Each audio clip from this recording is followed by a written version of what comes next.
इस कहानी के सभी पात्र और घटनाएं काल्पनिक है। इसका किसी भी व्यक्ति या घटना से कोई संबंध नहीं है। इस कहानी का उद्देश्य किसी भी जाति, धर्म आदि की भावनाओं को ठेस पहुंचाना नहीं है। यदि किसी व्यक्ति से इसकी समानता होती है तो उसे मात्र एक संयोग कहा जाएगा।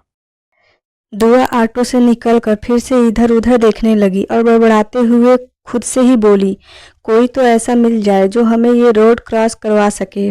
दुआ की नज़रें इधर-उधर दौड़ती रही थी, पर उसे कोई नहीं दिखा। दुआ ने निराश होते हुए अपना सर नीचे झुका लिया। दुआ से कुछ दूरी पर खड़ी कार में से शौर्य सब देख रहा था। उसने अपने मुंह पर मास्क लगाया और कैप पहनी कार से निकलकर शौर्य दुआ के पास आकर खड़ा हो गया। दुआ ने जैसे ही अपने बराबर में दो काले जूते देखे, उसके होठों पर एक छोटी सी मुस्कान आ गई। दुआ ने उन काले जूतों को देखते हुए अपने कदम उनसे मिलाए। दुआ की नज़रें उन जूतों के आगे पीछे हो रहे स्टेप पर थी। शौर्य जो दुआ को तंग कर रहा था, वो जानबूझकर कभी आगे बढ़ता तो कभी पीछे हट जाता। दुआ को अपने कदम से कदम मिलाता देख शौर्य के दिल को सुकून मिल रहा था। उसे एक अलग ही एहसास ने घेर लिया था। दुआ को और तंग ना करते हुए शौर्य ने उसे रोड क्रॉस करवाया। रोड क्रॉस करते ही दुआ ने न आगे न पीछे देखा, सीधा अपने रास्ते को चली गई। फोन पर बात कर रहे शख्स ने दूसरी तरफ बोल रही शख्स की बात सुनकर फोन को जोर से पटका और वो बेचारा फोन टुकड़ों में बिखर गया। रमन ने गुस्से में अपने दोनों हाथ डेस्क पर पटकते हुए और दांत पीसते हुए कहा, कब तक, आखिर कब तक मुझे तुम्हारे सामने ऐसे हाथ फैलाना पड़ेगा। कहते हुए रमन की आंखों में गुस्सा साफ झलक रहा था। तभी रमन ने लैंडलाइन से कॉल कर अपनी सेक्रेटरी रोजी को अपने कैबिन में बुलाया। शौर्य अपने कैबिन में बैठा काम कर रहा था। तभी राज अंदर आया और हाथ में पकड़ी फाइल को शौर्य के सामने रखते हुए कहा, एक गुड न्यूज़ है और एक बैड न्यूज़, पहले कौन सी सुनना चाहोगे। राज की बातें और उसके एक्सप्रेशन दोनों सेम थे, एकदम सीरियस। शौर्य ने अपनी नज़र लैपटॉप से हटाई और राज को देखने लगा। राज को सीरियस लुक में देखकर शौर्य ने राज को बोलने का इशारा किया। राज ने कहा, गुड न्यूज़ ये है उसका बॉयफ्रेंड नहीं है, सिंगल है वो। राज की बातें सुनकर शौर्य धीरे से मुस्कुराया। तभी राज ने फाइल खोलकर शौर्य के सामने रख करते हुए कहा, उसका नाम दुआ अहमद खां है, वो एक मुस्लिम है। शौर्य, राज की बात सुनने के बाद भी शौर्य के एक्सप्रेशन नहीं बदले। राज ये देखकर शॉक्ड था। राज ने कहा, क्या तुझे फर्क नहीं पड़ता उसके मुस्लिम होने से। राज ने जिस फाइल को शौर्य के सामने खोल कर रखा था उसमें दुआ की एक फोटो भी थी। शौर्य ने दुआ की फोटो को हाथ में लेकर देखते कहा, फर्क क्यों पड़ेगा, फर्क तो मुझे तब भी नहीं पड़ता जब वो मैरिड होती। राज शौर्य की बातों पर उसे हैरानी से देख रहा था। उसे समझ नहीं आ रहा था वो शौर्य की बातों का क्या जवाब दे। राज ने कुछ सोचने हुए फिर से कहा, उसे तो फर्क पड़ेगा ना, वो तो नहीं मानेगी ना। जिस वक्त उसने मुझे छुआ उस वक्त वो मेरी है और किसी की में इतनी हिम्मत नहीं मेरी किसी भी चीज़ को मुझसे छीन सके। हमारे कुछ आदमियों को दुआ को प्रोटेक्ट करने के लिए कहो, अगर कोई उसे आंखें उठाकर देखे तो उसकी आंखें छीन लो। शौर्य उठा और बालकनी में जाकर खड़ा हो गया। बालकनी की बाउंड्री पर अपने दोनों हाथ रखकर दिल्ली शहर को अपनी काली भूरी आंखों से देखते हुए कहा, मैं नहीं जानता हूँ कैसे करेगा। इस वीक के एंड होने से पहले मुझे दुआ मेरे पास चाहिए। शौर्य की बातें सुनकर राज को अपना गला सूखता महसूस हुआ। शौर्य उठकर बालकनी की तरफ जाने लगा। तभी राज भी पानी का ग्लास हाथ में लिए पानी पीते हुए उसके पीछे बालकनी में आ गया था। अभी जब शौर्य ने दुआ को अपने पास रखने वाली बात कही तो राज के मुंह से सारा पानी निकल गया और वो जोर जोर से खांसने लगा। राज ने खुद को नॉर्मल करते हुए कहा, भाई कैसे करूँगा मैं ये, उसे तेरे पास लेकर कैसे आऊँगा मैं। राज की बात को अनसुना कर बिना कुछ जवाब दिए शौर्य कैबिन में आ गया और काम करने लगा। दुआ का घर। असद न्यूज़पेपर पढ़ रहे थे और दुआ उनके पीछे खड़े हाथों की उंगलियों को आपस में मसल रही थी। दुआ को समझ नहीं आ रहा था वो उनसे कैसे बात करे। दुआ ने एक लंबी सांस ली और जैसे ही कुछ कहने को हुई कि उससे पहले ही असद ने न्यूज़पेपर पढ़ते हुए कहा, आप कुछ परेशान लग रही हैं। क्या आप हमसे कुछ कहना चाहती हैं? आपको हर बार कैसे पता चल जाता है अब्बू? असद ने फिर से न्यूज़पेपर में नज़रें गड़ाए हुए ही कहा, आप हमारी बेटी हैं, हम आपकी मौजूदगी और कैसे नहीं पहचानेंगे। चलिए अब बातें मत घुमाइए और बताइए क्या बात है। अब्बू, आज शाम हमारी यूनिवर्सिटी से एक छोटा सा ट्रिप जा रहा है, 2 दिन के लिए जयपुर। आप जानना चाहती हैं? असद ने पूछा। आप मना करेंगे तो हम नहीं जाएंगे, दुआ ने धीरे से कहा। आप जानती हैं ना, हमने आज तक आपको किसी भी चीज़ के लिए मना नहीं किया है, तो क्या हम जा सकते हैं? दुआ ने खुश होते हुए कहा और पीछे से आगे आकर उनके सामने बैठ गई। असद ने प्यार से दुआ के सिर पर हाथ रखा और मुस्कुराते हुए कहा, हाँ आप जा सकती हैं, पर अपना ख्याल रखिएगा। हमें जमाने पर नहीं, पर आप पूरा भरोसा है। दुआ ने असद के हाथ को अपने दोनों हाथों के बीच लेते हुए कहा, हम आपका ये भरोसा कभी टूटने नहीं देंगे। असद ने फिर से दुआ के सिर पर हाथ फेरा और कहा, जाइए जाकर अपना पैकिंग कर लीजिए।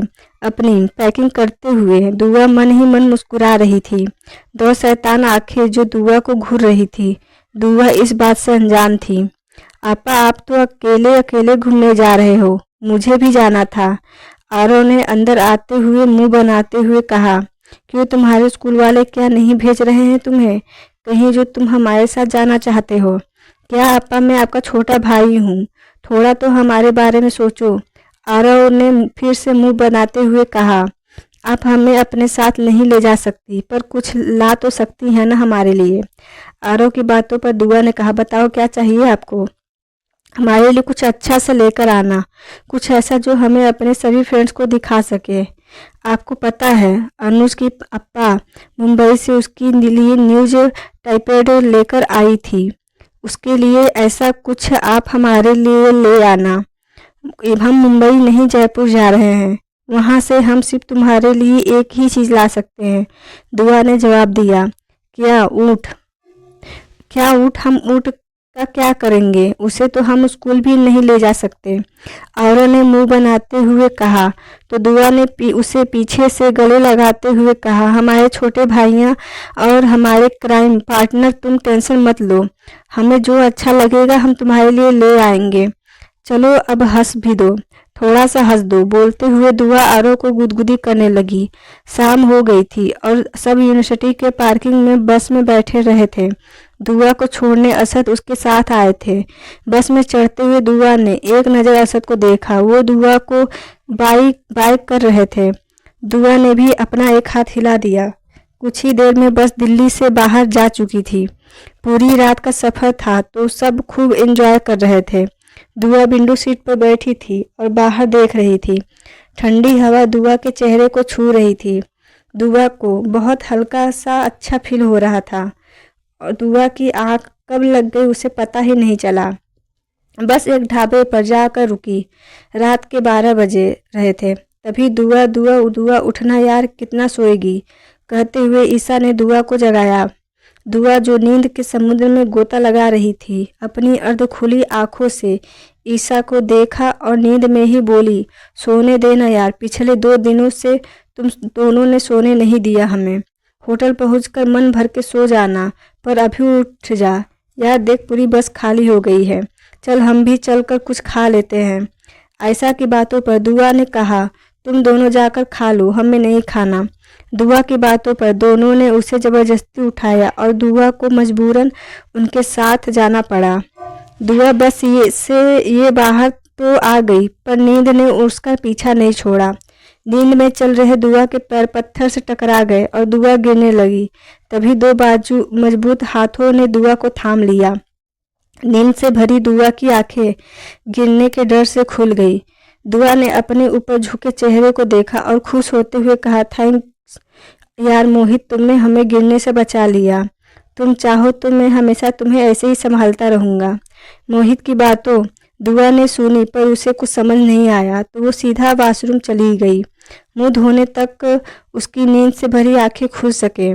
मोहित खड़ा हुआ और दुआ को जाते हुए देख रहा था। तभी उसके कंधे पर हाथ रखते हुए ऋषि ने कहा, यह अच्छा मौका है, अब तो तू उसे अपने दिल की बात बता दे, तू उससे पसंद करता है। हाँ यार मोहित, 3 साल हो गए, अब तो दुआ को प्रपोज कर दे, इससे पहले तेरी दुआ किसी और की हो जाए, दुआ बन जाए। ईशा ने मोहित के दूसरे कंधे पर हाथ रखते हुए कहा। मोहित ने दोनों की बातें सुनकर कहा, डर लगता है यार, कहीं उसने मना कर दिया तो उसे पाने के चक्कर में उसकी दोस्ती भी न कर दूं ना। बातों पर आयशा ने कहा, बात सही है तेरी, पर कहीं दुआ को कोई और ही ले गया तो क्या तू उसे किसी और का होते हुए देख सकता है? नहीं, दुआ सिर्फ मेरी है, वो किसी और की कभी नहीं हो सकती। मोहित ने थोड़ा गुस्से में कहा और चला गया।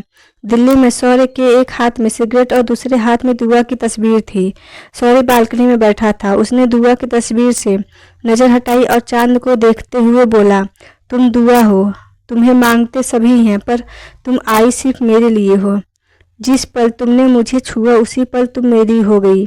शौर्य अपनी बात को पूरे हक के साथ कह रहा था। शौर्य जो दुआ पर अपना हक समझने लगा था, तो वही दुआ शौर्य और मोहित के इरादे से अनजान दाल। वाह यार, कितना टेस्टी है, दुआ ने खाते हुए आंख बंद कर कहा और आगे अपनी है कि जो जारी रखते हुए आगे कहा, ऊपर से ये छाछ यार, मजा ही आ गया। अपनी आंखें खोलो और देखो, सब खाकर जा चुके हैं। हमें भी चलना चाहिए, वरना बस हमें छोड़कर चली जाएगी, ईशा ने कहा। दुआ ने जल्दी जल्दी अपना खाना फिनिश किया और बस में आकर बैठ गई। एक बार फिर से बस चल पड़ी। दुआ ने खिड़की से अपना सिर लगाया और बाहर देखने लगी। जयपुर आए पूरा एक दिन बीत गया था। सच कहते हैं, जयपुर बहुत ही खूबसूरत है। राजस्थानी बोली और उनका पहनावा दोनों ही कमाल के हैं। राजाओं महाराजाओं के बड़े बड़े महल जो हमें पुरानी यादों में ले जाते हैं। हम जयपुर किले में थे, वहाँ की हर एक चीज़ को छू कर हम महसूस कर सकते थे उन एहसासों को जो कभी यहाँ रहने वाले लोग किया करते थे। हमारे बढ़ते कदम अचानक से रुक गए। हमें ऐसा लगा जैसे कोई हमारे पीछे पीछे चल रहा है। हमने पलट कर देखा, वहाँ कोई नहीं था। हम फिर से उन एहसासों में डूब गए और आगे की तरफ अपने कदम बढ़ा दिए। न जाने क्यों, पर हमारा दिल जोरों से धड़क रहा था। हमें ऐसा क्यों लग रहा था जैसे कोई हमें देख रहा है। हमने खुद से ही कहा और पीछे मुड़कर एक बार फिर देखा। इस बार भी कोई नहीं था। अपने सिर पर धीरे से मारते हुए हमने कहा, हम भी ना कुछ भी जा सोचते हैं। किले के दूसरे छोर पर एक दिन बचा है। क्या करने की सोची है तूने? दुआ को प्रपोज करना है या नहीं? ऋषि ने पूछा तो मोहित ने कहा, करना तो है यार, पर डरता हूँ कहीं उसे खो ना दूँ। तू इसी डर में जीता रहा और दुआ को कोई और ही ले जाएगा, ऋषि ने मोहित से कहा और चला गया। मोहित वहीं खड़ा सोचता रह गया। दुआ जो किले के कॉरिडोर में घूम रही थी, तभी पीछे से किसी ने उसके कंधे पर हाथ रखा। हमने उस हाथ को अपने कंधे पर महसूस करते ही हम डर गए। हमारा डर सच हो गया। सच में हमारा कोई पीछा कर रहा था। बहुत हिम्मत कर हमने पीछे पलट कर देखा। ईशा को सामने देखकर आंखें बंद कर हमने लंबी सांस ली। ईशा ने हमारे चेहरे पर आए डर को देख लिया था। क्या हुआ, तू इतनी डर क्यों रही है? ईशा ने पूछा। कुछ नहीं, हम तुम्हें ही ढूंढ रहे थे। ये आयशा कहाँ है? दिख नहीं रही है। हमने इधर उधर नजरें दौड़ते हुए कहा। आयशा किले की दूसरी साइड है, चलना यार, कुछ पिक्स लेते हैं, कितना सुंदर किला है ये, ईशा ने चहकते हुए कहा और हम दोनों पिक्स लेने लगे। किला से निकलने से पहले हमने कुछ ग्रुप फोटोग्राफ भी लिए। धुआ जब किले से निकल रही थी तो किला के ऊपरी हिस्से पर ब्लैक सूट पहने एक शख्स दोनों हाथ अपने बगल वाले पिलर से टिकाए खड़ा था और उस शख्स की काली भूरी आंखें दुआ को ही देख रही थी। तभी एक आदमी शौर्य के पास आया। शौर्य को एक मेमोरी कार्ड देते हुए उस आदमी ने कहा, सर इस कार्ड में मैम की सारी फोटोज हैं। शौर्य ने उस कार्ड को लिया और तभी राज जो उन दोनों के पीछे खड़ा था, नोटों का एक बंडल उस आदमी की तरफ उछाल दिया। नोट के बंडल को देखकर उस आदमी की आंखों में ऐसी चमक दिखी मानो उसकी आंखें क्रिस्टल की हों। वो आदमी पैसे लेकर वहां से चला गया। आदमी के जाने के बाद राज ने कहा, चले अब हम भी। शौर्य बिना राज की बातों पर का कुछ जवाब दिए चला गया। एक दिन पहले दिल्ली में शौर्य हमेशा की तरह अपने डेली रूटीन को फॉलो करते हुए रेडी हो गया। पर जब से दुआ ने उसकी ज़िंदगी में एंट्री ली थी, शौर्य ने बनाए रूल्स में कुछ बदलाव आ गए थे। शौर्य कार ड्राइव कर रहा था और आज उसकी बराबर वाली सीट पर बैठा था। जैसे ही शौर्य ने टर्न लिया, राज ने तुरंत पूछा, कहाँ जा रहा है? ये रास्ता तो नहीं है हमारे ऑफिस का। शौर्य ने बिना राज की तरफ देखे कहा, यूनिवर्सिटी। यूनिवर्सिटी क्यों? फिर सोचते हुए आगे कहा, वो अच्छा दुआ से मिलने जा रहा है, पर शायद वो तुझे नहीं मिलेगी। राज ने इतना ही कहा था कि तभी शौर्य ने उसकी बात सुनते ही कार के ब्रेक लगा दिए। शौर्य ने अपनी कातिल आंखों से राज को घूरा। राज शौर्य को ऐसे घूरता देख कर जल्दी से बोला, तू मुझे क्यों डरा रहा है? मैंने थोड़ी ना कुछ किया है, ये सब तो तेरे दादाजी ही करते आ रहे थे, हम तो बस उनके रूल्स को फॉलो कर रहे हैं। राज की बातों पर शौर्य ने सिर्फ इतना कहा, वो बता जो मैं सुनना चाहता हूँ। राज ने किसी रट्टू तोते की तरह बोलना शुरू किया, तेरी कंपनी हर साल एक ट्रिप स्पॉन्सर करती है स्टूडेंट के लिए, इस साल भी की है। मुझे ऐसा लगता है दुआ शायद उस ट्रिप पर गई होगी। 5 मिनट है तेरे पास, कंफर्म करके बता, शौर्य ने कॉल्ड वॉइस में कहा। राज ने तुरंत अपना फ़ोन निकाला और एक नंबर डायल कर दिया। कॉल रिसीव होते ही राज ने कहा, मुझे उन स्टूडेंट की नाम की लिस्ट मेल करो जो ट्रिप पर गए हैं, हमारे पास बस 3 मिनट है। राज की बात सुनकर वो दूसरी तरफ फ़ोन सुन रहा आदमी भी घबरा गया, पर राज भी क्या करता, शौर्य ने भी उसे 5 मिनट का ही टाइम दिया था। फ़ोन की बीप की आवाज़ ने शौर्य और राज दोनों का ध्यान अपनी ओर किया। राज ने जल्दी से मेल ओपन किया और उस लिस्ट में दुआ का नाम देखने लगा। अपने झुके हुए सिर को राज ने ऊपर उठाया और शौर्य की तरफ देखते हुए बोला, वो भी गई है। शौर्य ने कार स्टार्ट की और पूछा, विच प्लेस? जयपुर। राज ने डरते हुए कहा, तुझे वापस जाना है तो तू जा सकता है। शौर्य ने कहा तो उसकी बातों पर राज ने कहा, इसका क्या मतलब है? मुझे जाना है तो मैं जा सकता हूँ, मैं जयपुर जा रहा हूँ। क्या? राज ने शौर्य की बातों पर चौंकते हुए कहा, प्रेजेंट टाइम जयपुर में। एशिया के नंबर 1 बिजनेसमैन होने की वजह से ऐसा कोई शहर नहीं था जहाँ SSR ब्रांच की होटल न हो। शौर्य अपने ही होटल में रुका था। शौर्य का रूम होटल के टॉप फ्लोर पर था। राज के अलावा किसी को भी उस फ्लोर रहने की परमिशन नहीं थी। शौर्य का रूम काफ़ी ज़्यादा लग्जरियस था। शौर्य जिसके शरीर पर भी अभी सिर्फ एक कपड़ा था, वो थी उसकी पैंट जो उसने पहनी हुई थी। बालकनी में खड़ा शर्टलेस शौर्य सिगरेट की कस ले रहा था। अपनी सिगरेट खत्म कर शौर्य रूम में आया और प्रोजेक्ट ऑन कर उसमें मेमोरी कार्ड लगाया। एक बड़ी सी स्क्रीन पर दुआ की फोटोज दिखने लगी जो उस आदमी ने शौर्य के कहने पर खींची थी। वो आदमी सच में एक अच्छा फोटोग्राफर था। उसने दुआ की फोटोज इतनी खूबसूरती से क्लिक की थी कि वो हर एक फोटो में कमाल की लग रही थी। किसी फोटो में दुआ के बाल उसके चेहरे पर थे तो किसी में दुआ का दुपट्टा उड़ रहा था जिसे वो संभाल रही थी। कुछ फोटोज में दुआ ने अपनी आंखों को एक हाथ से ढका हुआ था सूरज की रोशनी से बचने के लिए। वो उन फोटो में और भी ज़्यादा खूबसूरत लग रही थी। जैसे जैसे शौर्य दुआ की फोटोज को देखे देते जा रहा था, उसके दिल को सुकून सा मिल रहा था। वो दिल जो शौर्य के सीने में था ही नहीं। हाँ, आपने सही सुना, शौर्य के सीने में उसका दिल नहीं था। ऐसा क्यों है, ये हम आगे के चैप्टर में आपको बताएंगे। जिस होटल में सब रुके थे उसके गार्डन में बोन फायर के इर्द गिर्द सभी घेरा बनाकर बैठे अंताक्षरी खेल रहे। यार मोहित, कितना फट्टू है तू, अब तो बोल दे यार, तू उससे प्यार करता है। कल हम सब वापस जाने वाले हैं, बस आज की रात है ही हमारे पास है, ऋषि ने मोहित से कहा। मोहित को दुआ के प्यार में कॉलेज के पहले दिन से ही था, पर उसकी आज तक हिम्मत नहीं हुई वो दुआ से कह सके कि वो उससे प्यार करता है। वो दुआ को खोना नहीं चाहता था और इसी वजह से उसने आज तक दुआ को प्रपोज नहीं किया। रात की सुबह हो गई थी पर सब शॉपिंग करने में बिजी थे। वैसे इन दोनों दिनों में बहुत मज़ा आया यार, हमने कितना सारा टाइम स्पेंड किया ना साथ में, आयशा ने खुशी से कहा। इससे भी ज़्यादा मज़े तो मैंने और दुआ ने दी कि शादी में किए थे। तूने मिस कर दिया। ईशा की बातों पर आयशा ने मुंह बनाते हुए कहा, मुझे आज भी अपने पापा पर बहुत गुस्सा आता है। उन्हें उसी दिन मुझे अपने साथ लेकर जाना था। ईशा और आयशा दोनों अपनी बातों में लगे हुए थे, तो वहीं शादी की बात सुनते ही दुआ को वो रात याद आ गई, और वो आदमी भी जिसने उसे अपनी सांसें देकर बचाया था। उसे एक अजीब सी बेचैनी ने घेर लिया। हमें इतना अजीब क्यों लग रहा है? खुद से ही कहते हुए हमने अपने मन में चल रहे ख्यालों को एक तरफ झटका और वापस से शॉपिंग करने लगे।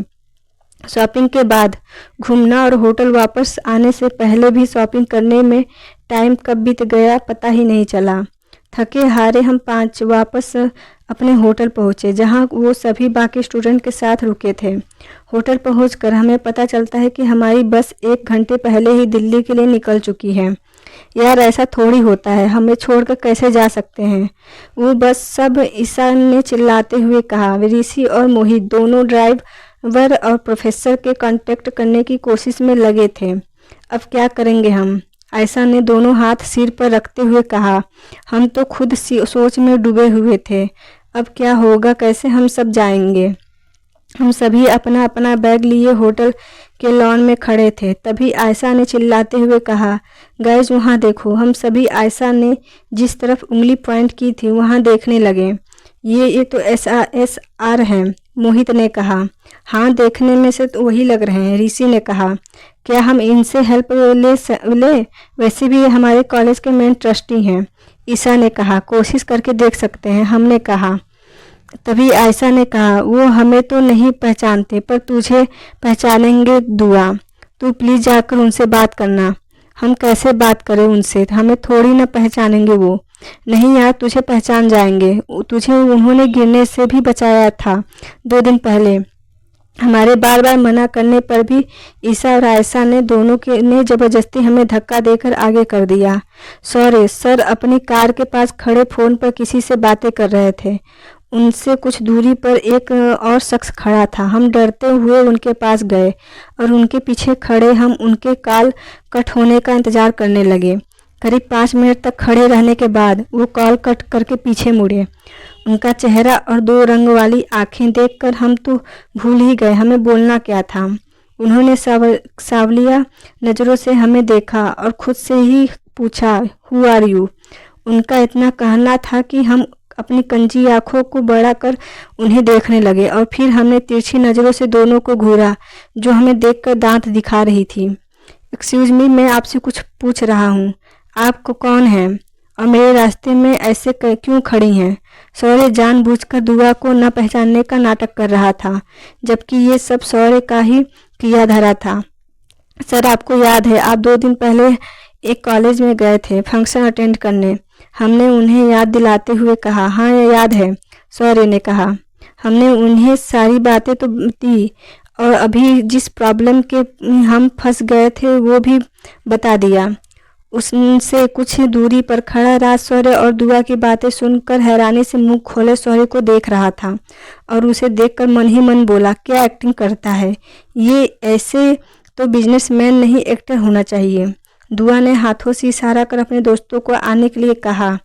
वो सभी अपना सामान उठाए उनके पास गए। ऋषि और मोहित को देखकर सौर्य ने अपने भौहें सिकुड़ लिए। वो सभी कार में बैठने लगे। तभी राज ने कहा, आप सब कार में नहीं आ सकते, आप सब दूसरी कार में जाकर बैठिए, ये सौर्य की कार है। राज के कहने पर मोहित, ऋषि, आयशा और ईशा चारों दूसरी कार में बैठ गए। जैसे ही दुआ बैठने को हुई तभी राज ने कहा, आप उस कार के सिर्फ 4 लोग ही बैठ सकते हैं। राज की बातों पर मोहित ने कहा, ठीक है दुआ, तू इसमें बैठ जा, मैं इनके साथ दूसरी कार में आता हूँ। मोहित की बातें सुनकर राज ने मन ही मन खुद से कहा, अरे क्यों मेरे प्लान का वाट लगा रहा है? कितनी मुश्किल से तो मैंने ये सब अरेंज किया है।